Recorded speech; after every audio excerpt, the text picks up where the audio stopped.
Now while I'm waiting for all the exterior parts, I'm going to work on fixing the interior.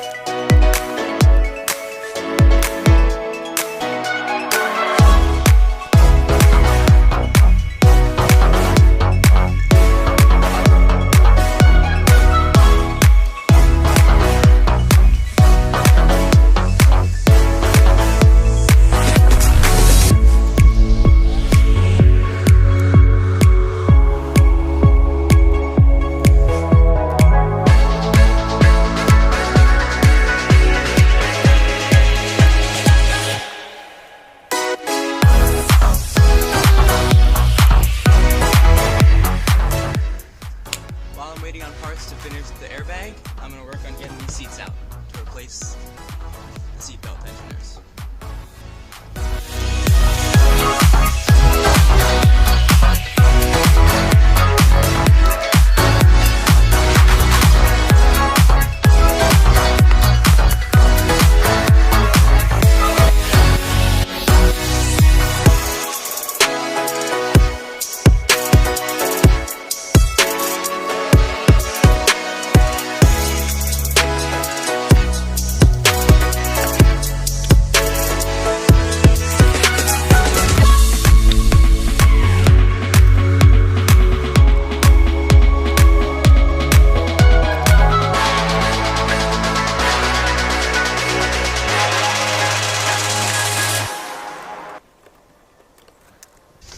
Now that I have the steering wheel off and the back seats out, I can start working on taking apart the center console to get the airbag module out and removing the side panels in the back to get the seatbelt tensioners out.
I can do the same thing on the other side.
It did start raining, so I had to cover the car, but this does mean that everything that needs to come off the car is off. So from here on out, we're only rebuilding.